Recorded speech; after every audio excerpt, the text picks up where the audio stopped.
What's up, everyone? How's it going? Welcome into the Sactown Sports Kings recap. My name is Chris Watkins. Thank you so much for joining us tonight. I'm going to let a couple people trickle in here before we get things started.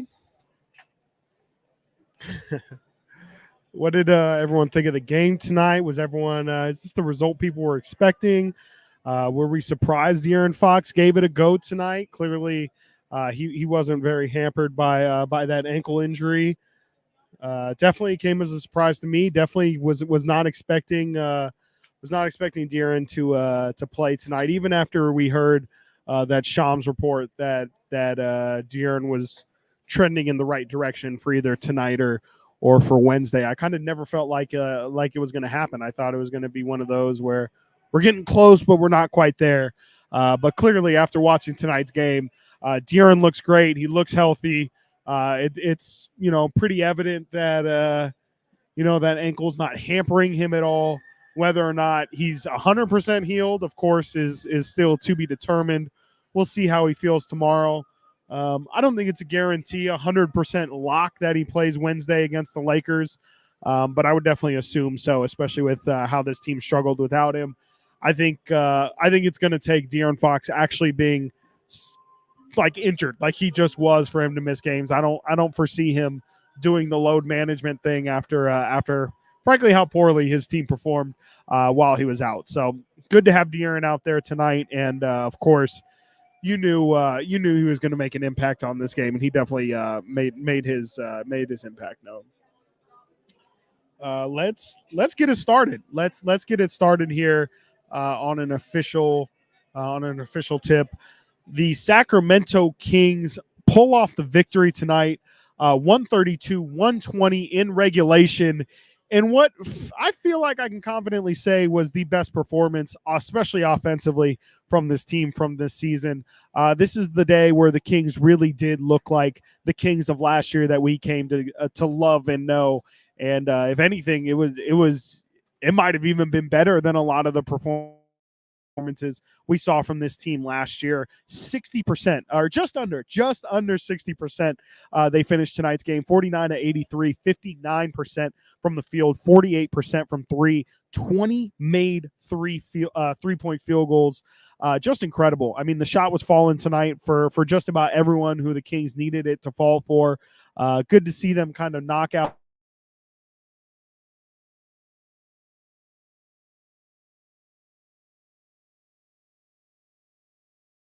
we're starting early on the mic issues tonight, ladies and gentlemen, and I need to get it fixed. I know I need to get it fixed because my mom called me out the other day. She was like, why doesn't your work give you better microphones? And I was like, Mom, it's just me. I just need to buy better equipment. So so my equipment's starting out funny to start today, of course.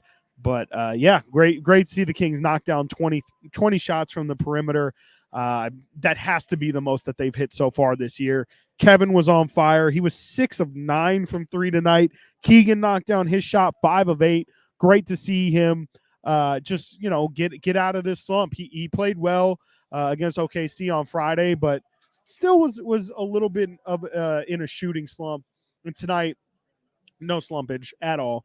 Keegan looked like the Keegan of old. He also needs to be mentioned that Keegan did all this tonight while guarding Donovan Mitchell for a majority of tonight's game, and that's the next step for Keegan. We saw him get put on Steph Curry earlier in the year, and it really affected his shooting, and we've seen him continue those struggles throughout the majority of this year. But the fact that he was able to defend Donovan Mitchell for as long as he did tonight and not have it affect his shooting at all is just a huge step in the development of Keegan. And you could feel tonight was a very cathartic experience. It's probably no coincidence that this is on De'Aaron's return, but you could tell that this team was playing with a little bit looser energy, or you could just tell De'Aaron's impact. They felt like the puzzle was coming together a lot easier than what it had been previously, and you love to see it because this team has been unrecognizable so far through this is their ninth game this season. This is the first time where you can feel like you can say you've seen a version of what we saw tonight. And it's what made the Kings so successful last year. And of course, with this explosive offense comes what came a lot of last year is a lot of points, and I wouldn't say the Kings played bad defense tonight, especially on the guys that they needed to lock down. Donovan Mitchell was really inefficient tonight. The Kings did a great job. Again, specifically Keegan Murray and Kevin Huerter did a great job of making his day super, super difficult. He got a couple open looks that he was able to knock down, but for the most part, if you're going to hold Donovan Mitchell to 7 of 21, quick math, 33% from the field, you're going to win most nights. Again, I talked about it a lot today, but Donovan Mitchell loves to shoot the basketball, and if you're going to let him have the green light, he's going to take that thing 9 out of 10 times. And Kings did a good job of never letting him really get into any sort of rhythm or establish any flow to his game tonight.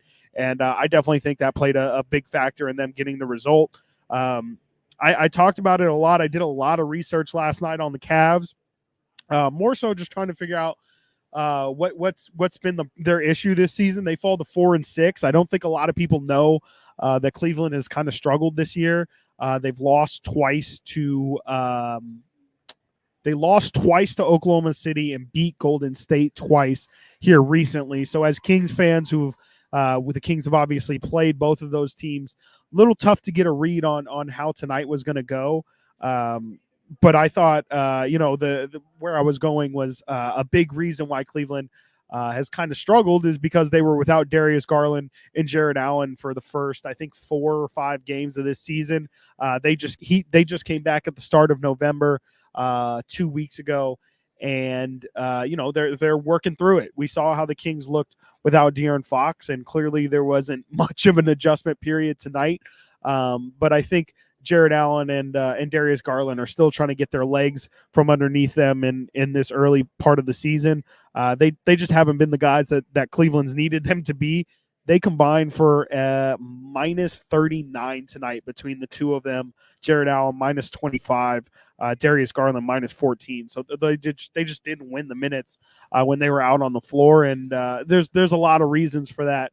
But again, first and foremost, I think it's tough to say on a night where a team scores or the opposing team scores 120 that they played good defense. But I really do think the defensive effort was at least there. Can we say that? Can we at least say that the Kings were not giving wide open looks easily, and they were making Cleveland definitely work for their stuff today? And again, I haven't looked at the chat, but if I had to guess, I hope there are a ton of people who recognize the defensive effort that Keegan Murray put out on Donovan Mitchell tonight, because it was incredibly impressive. Mitchell had 0 points. Let me double check this. 0 points at the end of the first quarter, held him to 0 of 5 from the field in that first quarter. Mitchell got it going in that second quarter. Frankly, it was when they took Keegan off of Donovan Mitchell. He scored 12 in that second quarter and then only had 5 in the entire second half, if I'm not mistaken. Oh, no, he kind of went off a little bit in that fourth quarter in garbage minutes. But for the most part, they did a really good job of slowing him down. 7 points in that third quarter and then 3 points in the fourth. So, 10 points in the second half. Again, you're going to win a lot of the time when you hold Donovan Mitchell to 10 second half points. And I just again, tonight is definitely a coming out party for this Sacramento Kings team. This is the effort that we've been waiting to see all year. It was strange, the fact that the Kings' two biggest shooters in Kevin and Keegan were both finding struggles at the same time. You had to kind of figure that they were going to climb out of it sooner rather than later. And tonight was the first time that both of their shots were falling at a really good rate. And I don't think it's a coincidence that De'Aaron Fox came back and both of those guys all of a sudden find their shot. I think with De'Aaron, he just causes so much attention. And, if let's just say De'Aaron wasn't playing on a night like tonight, Cleveland would know that it's imperative that the Kings get Huerter and Keegan going. And a lot of their shots come from the perimeter. And so it's really tough to just kind of shoot shots from three without establishing any sort of action at the paint or in the paint or at the rim specifically. And of course, De'Aaron Fox is just so good at that. And when he's on the floor, you're constantly having to worry about his rim pressure. And I think, I didn't really realize it. Of course, I knew the Kings needed De'Aaron Fox and missed De'Aaron Fox tremendously. But just on tonight, you notice him when the Kings just get quick buckets. He's so good at getting into their offense quickly and responding after made buckets and just keeping the Kings offense going. Because frankly, that was a big part of when De'Aaron was out, was the offense would stutter. Davion Mitchell would come in and they would have two non-shooters or three non-shooters out on the floor at the same time. And it would stagnate. And it was interesting to see Davion Mitchell get a DNP CD tonight. That's definitely the first that I can remember from his career. I don't think he's had a did not play coach's decision before. He was the only player who did not step on the floor. By garbage time, Colby Jones, Jordan Ford, Kessler Edwards all stepped out there. Davion Mitchell just a flat out did not play coach's decision. And it's definitely something to monitor for sure. I've been very vocal about how I feel about Davion Mitchell, the offensive facilitator, the playmaker, and just kind of the struggles that you have when he is the guy that you're looking at to be your backup playmaker and point guard specifically. It's really tough. And frankly, on the defensive end as well, I've talked a lot about how his size kind of limits him on the guys that he really can make an impact against. Frankly, I would have thought that tonight would have been a perfect time for Davion to shine. I think Darius Garland or Donovan Mitchell are two guys that I think Davion's really capable of guarding and making life tough on. So I was surprised, frankly, to not see him out there tonight, especially after we heard De'Aaron was getting the start. I just kind of assumed Mike Brown would send everything back to normal, but he went with Keon Ellis tonight, and Keon definitely didn't shine in his minutes offensively. 12 minutes, 0 of 2 from 3, wasn't particularly close. Did he finish off with defensive stats? I would almost guarantee he did. He had a block shot, no steals tonight for Keon. So on the stat sheet, didn't really show impact from Keon, but again, he's one of those guys where the stat sheet doesn't really show what his impact truly is.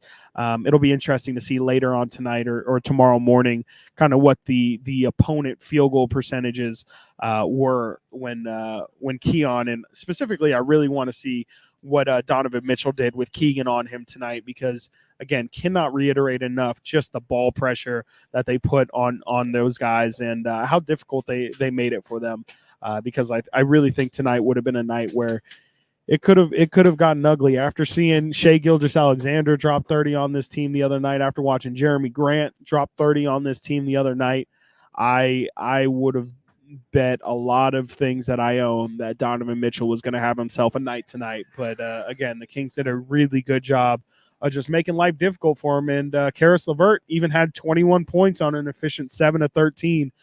It didn't matter just because of how ridiculous the Kings offense was. And we're not going to talk about free throws tonight, because even though the Kings were absolutely horrendous, they missed 8 free throws tonight, shot 64%. I believe Domas missed 5 free throws. Did he miss 6 of them? Did anybody see that catch I just had right there? 6 of 11.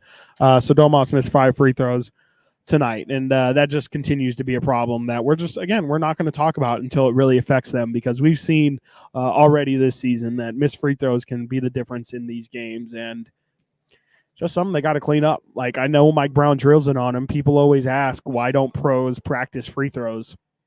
Kings practice free throws. Let me tell you, it's one of the only things that the media is allowed to see during the Kings open practices is they do this drill where it's more of a conditioning drill, but Mike Brown will call somebody to the free throw line, take 2 free throws. If you miss one, whole team runs a gasser and comes back, take a free throw. If you miss it, same thing. And I don't know if they go to a certain number or how exactly it happens, but I promise you the Kings practice free throws. And even then, they're still They're just not knocking them down. So that's on the players. That's not on the coaches. Those guys just need to go out there and I don't know if it's pay more attention, if it's just put more effort and work into it. But at this point, I really hate to say it, but I kind of just think Domantas Sabonis is a bad free throw shooter, and it's going to be one of those things that it's going to be really, really nerve-wracking to live with. You know, obviously Kings fans are very aware of Shaquille O'Neal and his past of just struggling at the free throw line.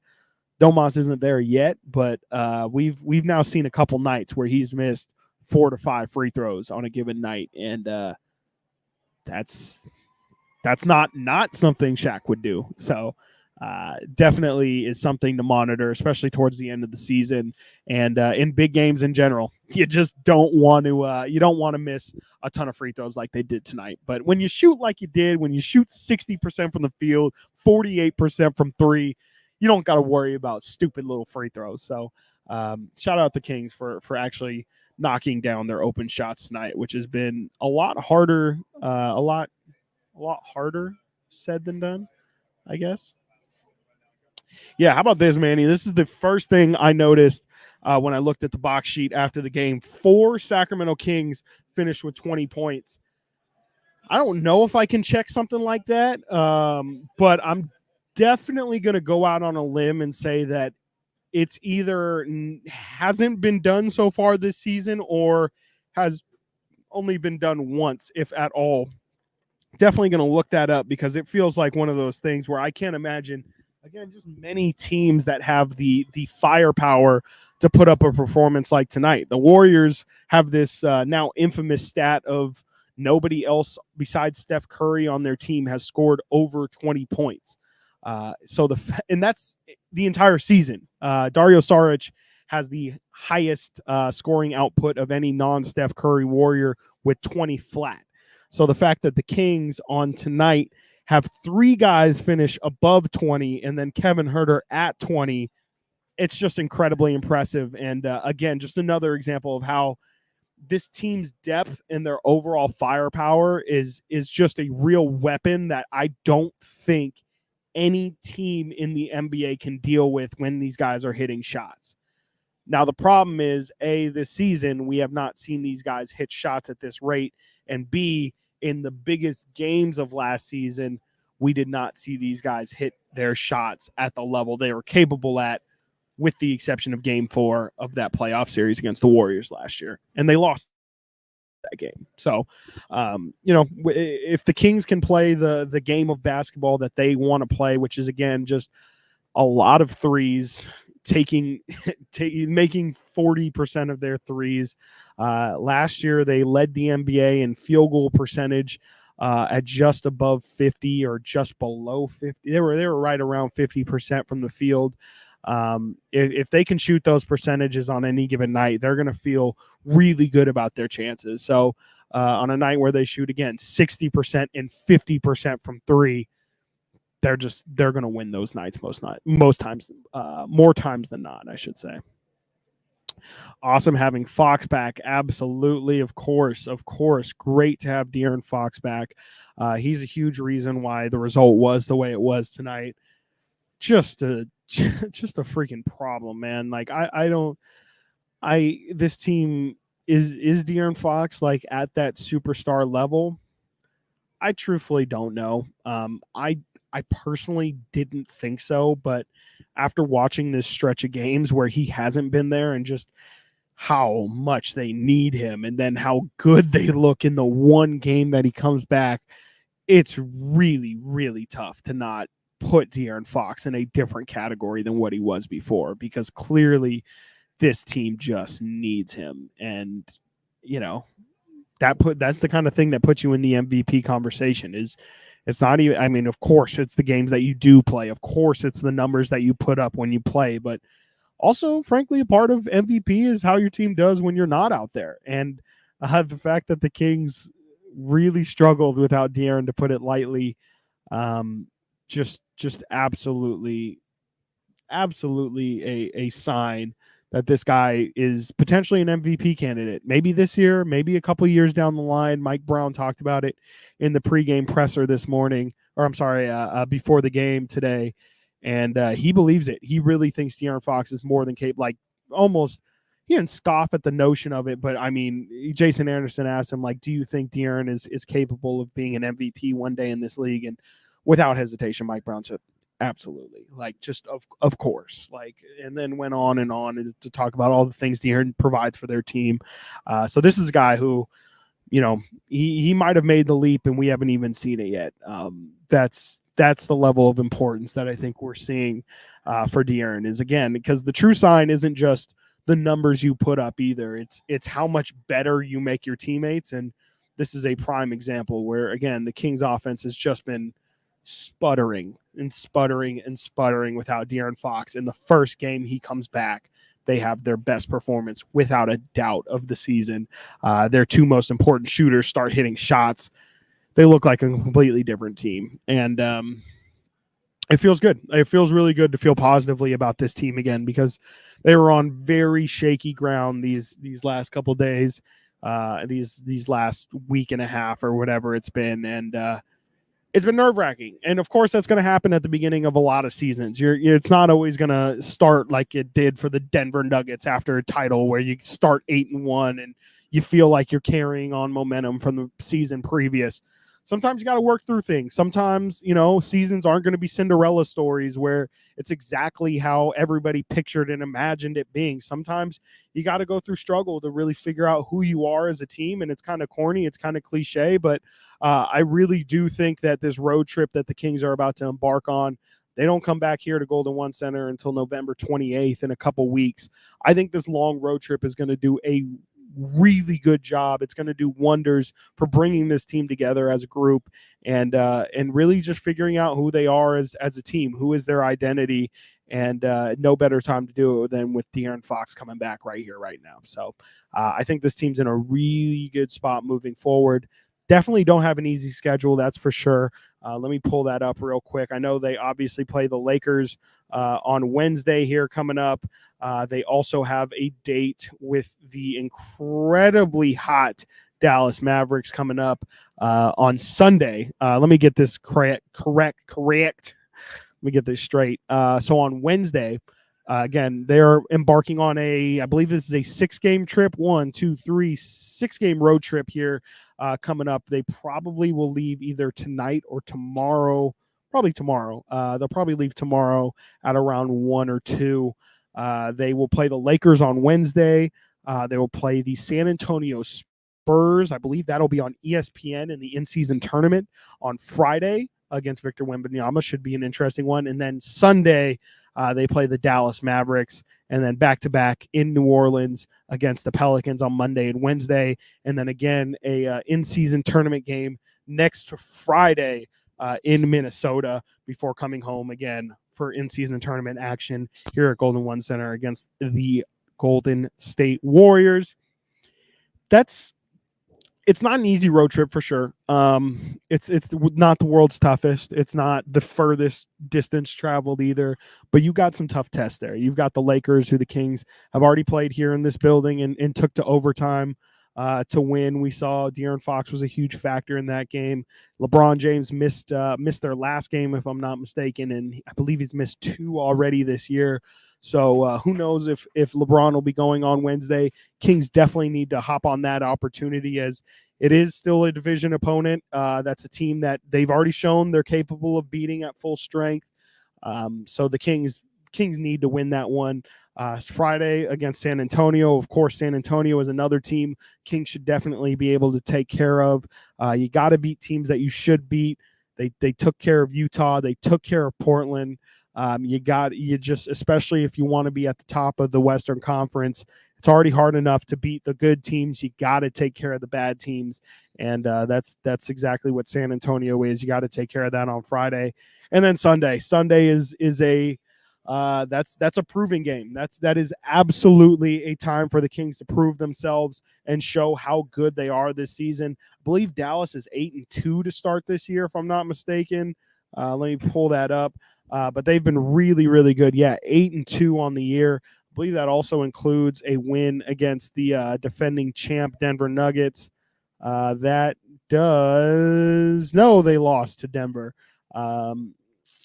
some okay wins from Dallas. Really nothing actually too spectacular. So maybe Dallas is just a victim of their circumstances in a positive way. So maybe the Kings can take advantage of a team that, frankly, the Kings have had a pretty tough schedule to open up this year. And again, it doesn't get a whole lot easier, but there's some teams that have benefited from lighter schedules that hopefully the Kings will come prepared for Dallas on Sunday in Dallas. Of course, Luka and Kyrie. Those boys are putting in work. I definitely was a skeptic in that Dallas situation, but they have definitely made it work this year, and they look to be a team that's definitely no slouch in this incredibly difficult Western Conference. Going back to the chat. Let's see here. Yeah, 60-50 is nuts. That's absurd. I wonder if I can it kind of sucks. I wish my computer wasn't here. Wish I can kind of be on it so I can look things up for you guys and bring good numbers. But if you tune in tomorrow to the midday show, 10 to 2, I promise I will have looked up all of these juicy numbers, and we will discuss right here on Sactown Sports 1140 YouTube channel. Again, tomorrow, Monday through Friday, from 10 a.m. to 2 p.m. Styles and Watkins. Didn't Sabonis get his rebound with 2 minutes left? He did not. Something I was definitely looking at. Domantas Sabonis has finished with a double-double in every single game this season so far. Just absolutely incredible. Tonight, he entered, I believe, that final minute of the game with 20. What did he finish with? 23 points? 23 points, 9 rebounds, 9 assists. And then he found Kevin Huerter for that 3, the final 3 that they hit. And that gave him 10 assists, gave him the double-double. Barely missed out on a rebound right before Mike Brown called a timeout to sub his guys out. Almost got the triple-double on back-to-back nights, but Sabonis will have to settle for the 23-point, 10 assists, 9 rebound night.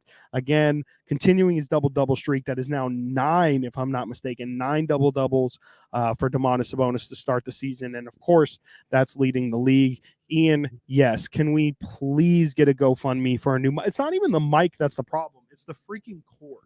So I keep tugging. I think, literally, I don't want to mess with it too much. But if I pull it, it disconnects, and it's so finicky. It's really stupid. It's honestly not even expensive. It's just I'm partially lazy and don't want to go to Guitar Center after I get off my shift. Let's see. So, yeah, defensive player of the game crown. Can't call it the chain anymore. Definitely goes to Keegan Murray. Again, just his defense on Donovan Mitchell tonight was absolutely incredible. Keegan Murray effects, sure. If Davion's got off night, we got to come up with some weird nickname for Keegan. How about lights off? That would be a less cool off night. Lights off, Keegan. Took 21 shots for Donovan Mitchell to end up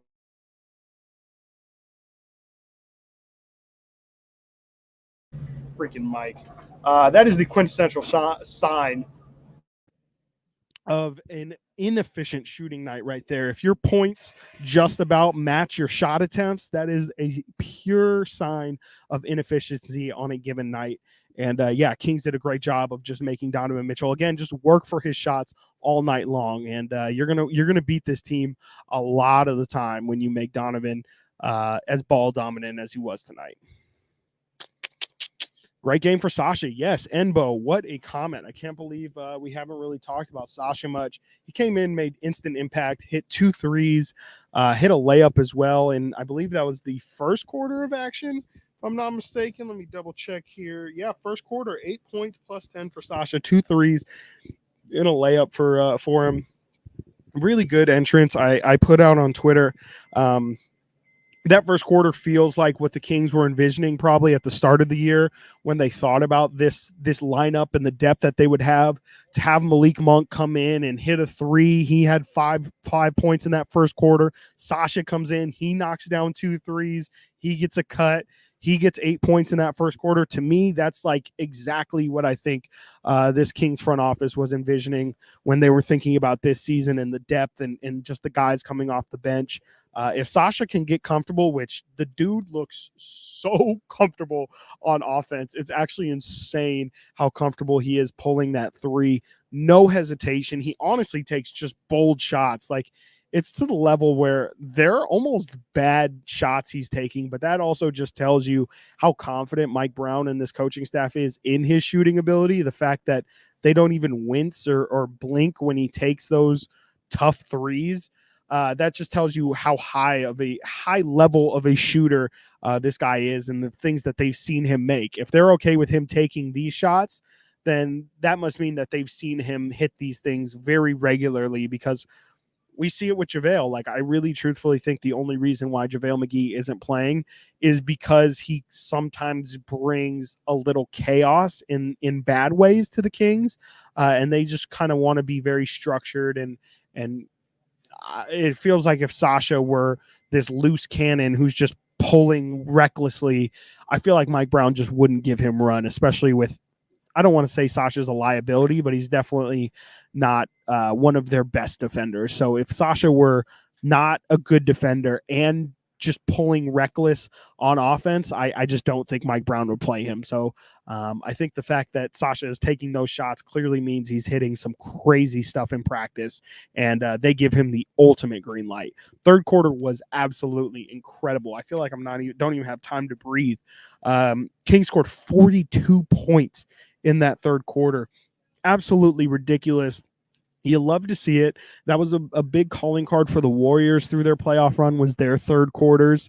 And if you can weaponize those, man, that's incredibly dangerous. If you can come out in the second half and just kind of always set the tone and always be the dominant team coming out in that second half, that's huge. I mean, you can win so many ball games by just blitzing a team in that third quarter, and by the fourth quarter, by the time it starts, sometimes the game's already over. Sometimes it's nights like tonight where the Kings go on a 31-16 run in the last 8 minutes of that third quarter, and next thing Cleveland knew, it was 110-89, and they were just trying to claw to turn it back to a 15 and then a 10-point game, and they really just they were down too bad to start that fourth quarter.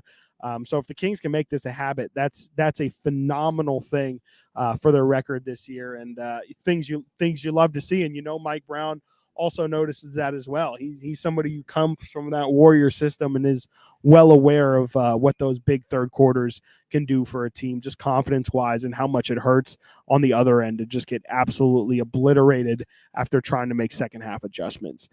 Absolutely incredible third quarter. Probably the best quarter of the year. That had to have been the high-scoring mark of the year so far. Man, yeah, let's see here. Yeah, speaking about hurt, Alex Len did go down with a strange injury. I'm actually going to stand here for the last couple minutes of this. Alex Len did go out with a strange injury. I wouldn't say strange, but he kind of got his ankle rolled up on. Didn't look too serious from the replay. Sean put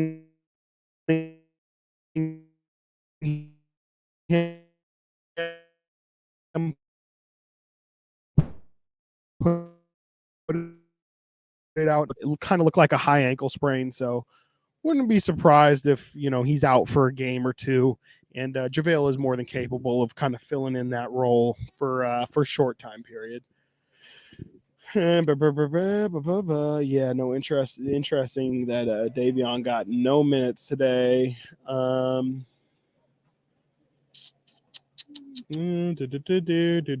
Rotation was looking great. Too bad Len got rolled up on. When is Trey Lyles back? Your guess is as good as mine. We can take random guesses. I mean, the fact that De'Aaron Fox has now come back before Trey Lyles has even gotten even the slightest of updates on his health. I don't want to say it's concerning. It's just really frustrating. I just think everybody wants information and just wants clarity on what's happening. It's been a calf strain that's kept him out for the entire season so far. I don't know. I don't have any update on when he's back. If I had to guess, sometime during this road trip. That's just a guess because the road trip is frankly so long. I would assume in the next 6 games he'll come back. But realistically, we have gotten no update on Trey. I don't believe he has even fully participated in a practice. He's been at practice, but has not been a full participant yet. So that's kind of the next step in the process. But again, as they're on the road, we kind of are a little bit in the dark when it comes to updates. We're kind of reliant on either the beat writers that are sent out there or the Kings to give us information. And frankly, the Kings don't really send too much information, as we learned today.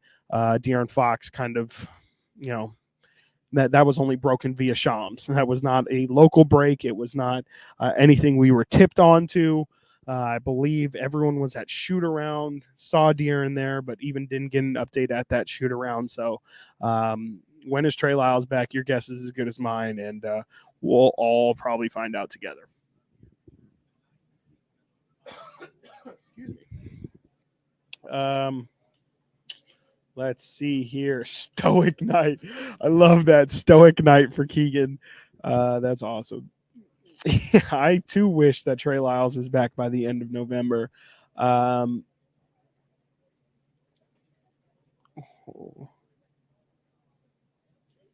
Wait. Is this true? I haven't seen this yet. I'll have to look at socials just to see if this is true. But if Mike Brown really gave himself the DPOG chain, that is some GOAT level stuff. It should have gone to Keegan, but no one in the locker room listens to me. Mike Brown on getting the DPOG crown. Is that true? Is that really true? I really hope that's true. If that's true, Mike Brown is truly the GOAT. All right, Henry. Wow. Mike Brown is the G of G's, y'all. I need to show this. Hopefully, let me see if I can. I don't like to share the screen often because it's just frankly too many calories to burn. But ladies and gentlemen, what are we talking about? Look at this. This is your head coach, y'all. Look at this. Look at this. This man really took the crown himself. Wow. That's crazy. Your head coach never, ever, ever would. That's nuts. Shout out Mike Brown. That is just incredible. Wow. Shout out him. Wow. I am kind of at a loss for words. Let me see what socials are saying here. I cannot believe Mike Brown actually gave himself defensive player of the game chain. Oh, wow. Keon's played well. Keon's height. Hey, shout out Mike Brown. 400 career wins. Wow. Shout out Mike Brown. 400. Win number 400 for his coaching career. Let's close this out with a little Mike Brown appreciation. Why not? Shout out the crown holder himself, Mike Brown. We here in Sacramento are just so lucky to have Mike Brown as our head coach. Maybe I'm feeling reflective because there was a former Sacramento Kings coach in the building tonight.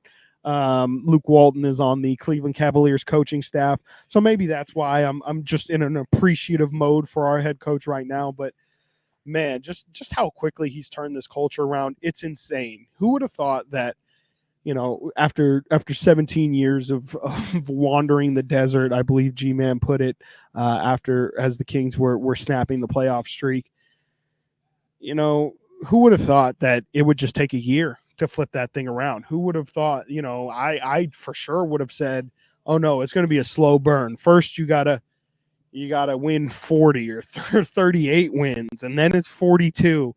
Maybe you don't even make the playoffs when you win 42. Maybe it takes 3 seasons to get to 48 wins.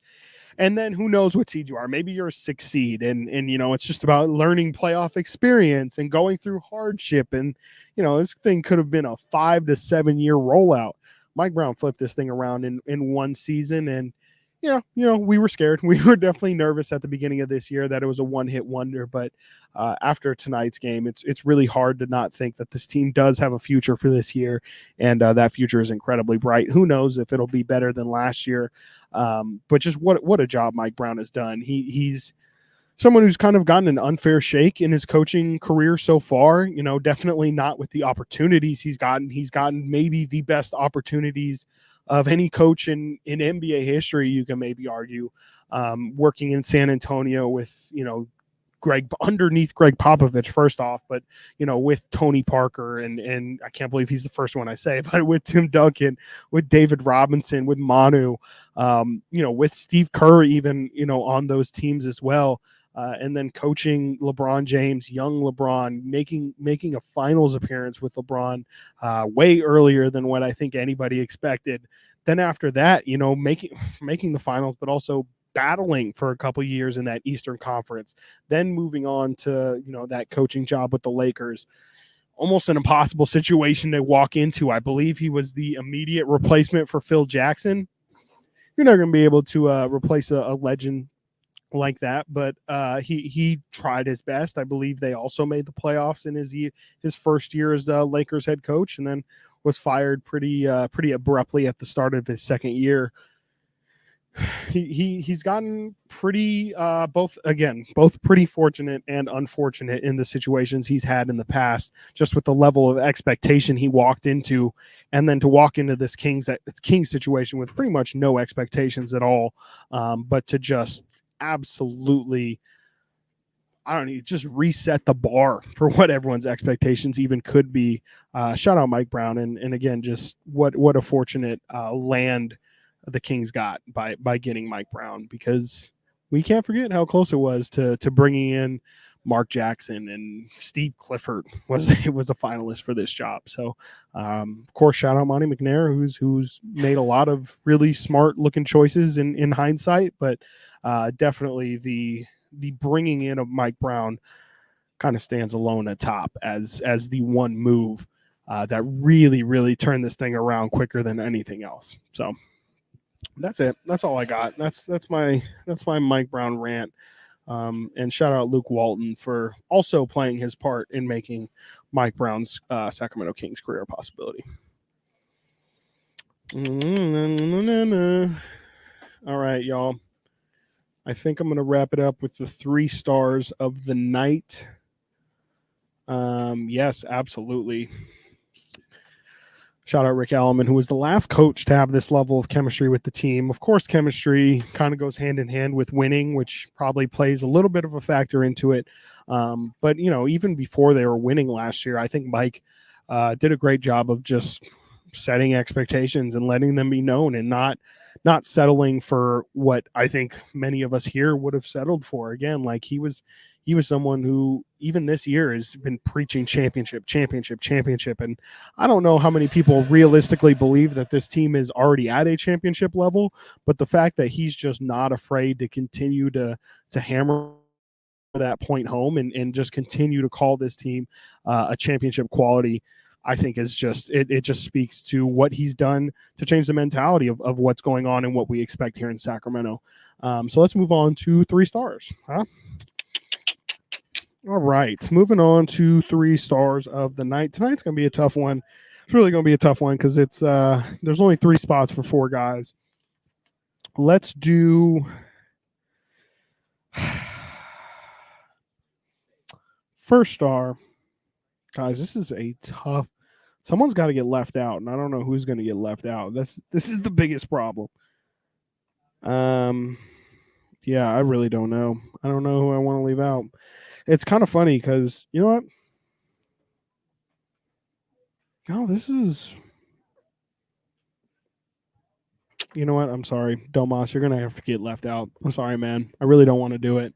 I don't want to do it. You probably don't deserve it even, but I'm going to leave Domantas Sabonis out of my 3 stars because there's too many good options. And, frankly, Sabonis, this is kind of just a regular night for him. Almost triple-double, 23 points, 10 assists, 9 rebounds for Sabonis. Good game. Nothing bad to say about it. But when you have 3 other guys who finish with over 20 and do it the way they did, got to shout them out. First star is going to go De'Aaron Fox. Even though he was the team's leading scorer with 28, 11 of 20 from the field. No complaints there. First game back, looked like he never missed a game. 28 points, 6 assists. I'm sorry, on 11 of 20 shooting. Great night. Just a fantastic night for De'Aaron Fox. Again, just no signs of rust. Didn't look hobbled at all. Mike Brown didn't put a minutes restriction on him at all. Gave 35 minutes and looked totally fine. That's high level stuff, staying ready so he didn't have to get ready. No reconditioning or anything like that. He was ready to go tonight and led the team, just absolutely led the team to a victory. And again, I think he plays as big of a part in Kevin and Keegan going off as those guys did, because he the attention that he requires and seeks makes everybody's life so much easier. 2 stars I'm going to give to Keegan Murray, because Keegan was incredibly efficient.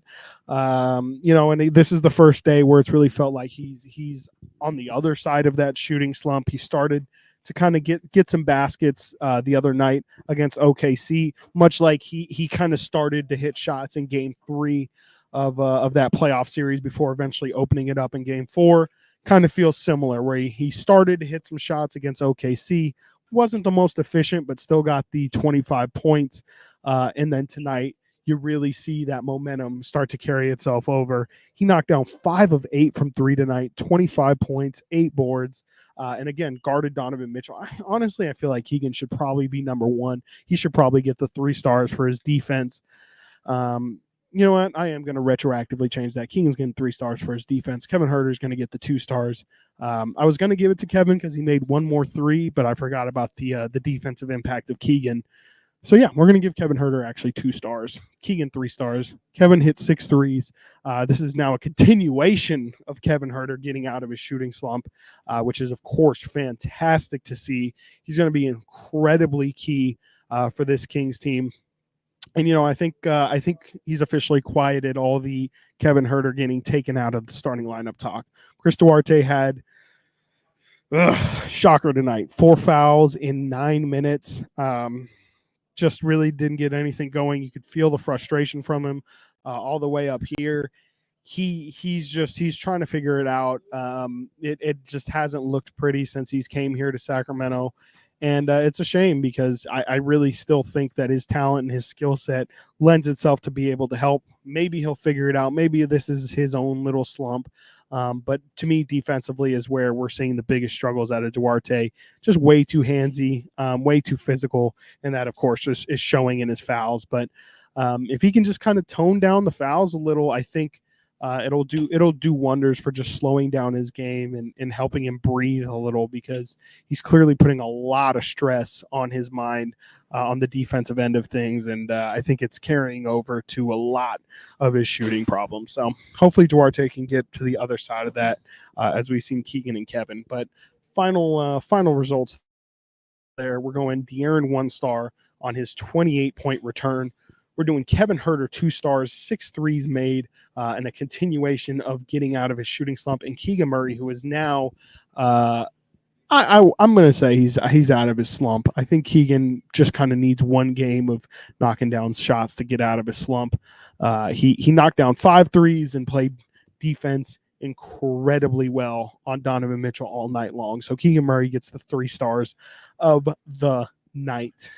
That's all I got, y'all.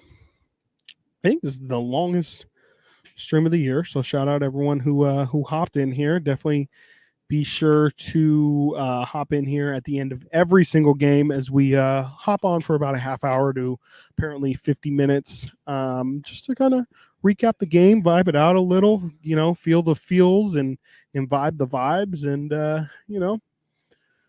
talk some Kings basketball. So yeah, hop on the Sactown Sports 1140 YouTube channel. Also, we are streaming on our Twitter page as well. You can check me out tomorrow and every single weekday from 10 a.m. to 2 p.m. right here on Sactown Sports 1140 on Styles and Watkins. Tomorrow we will be breaking down this game. We'll be talking probably some Brock Purdy. We did watch the end of this crazy Monday Night Football game tonight here at the arena, so we'll probably break that down a little bit, as well as the Bills fall to 5-5 on the season. Should be an interesting Week 11 in the NFL. But for De'Aaron Fox, for Kevin Huerter, for Keegan Murray, we're going to get out of here. Kings win 132-120 over the Cleveland Cavaliers. I will see y'all Wednesday after the Sacramento Kings take on the Los Angeles Lakers in LA. Y'all have a fantastic night. See ya.